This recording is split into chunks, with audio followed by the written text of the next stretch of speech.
Let's begin with the stored program computer, which is historically attributed to John von Neumann.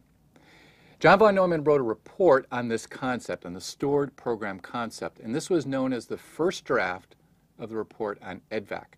Now, this report was obtained and widely circulated, and so the proposed structure became known as a von Neumann machine.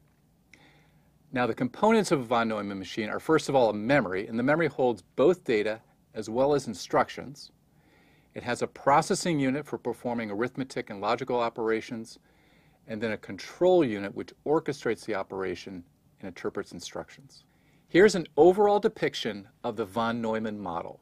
In the center, we have the processing unit. This is where the processing takes place.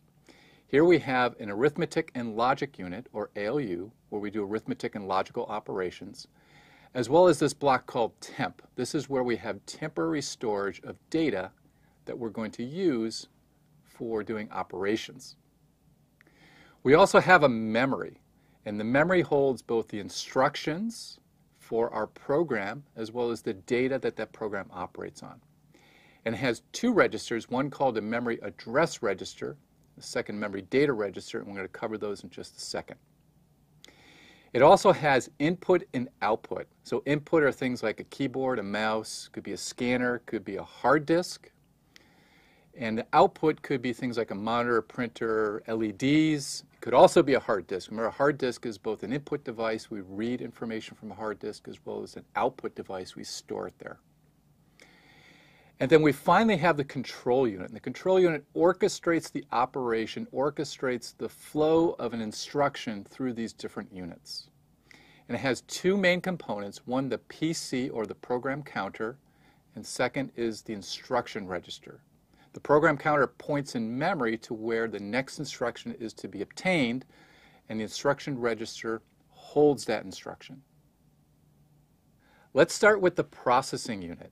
The processing unit has two components. The first is the arithmetic and logic unit, or ALU.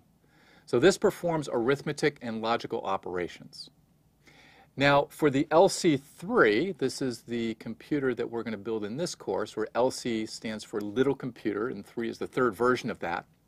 We have 3 operations, add, and not, which are used by the ALU. Now, the second component are registers. This is a small amount of temporary storage for holding data. This is both input data for operations, for instance, 2 pieces of data that we want to add, as well as the results of those operations. And for LC3, we have 8 registers, call them R0 through R7, and those are 16 bits each. Now, this brings up the topic of a word size. A word size is the number of bits that the ALU can process in one instruction. It's also the width of our registers.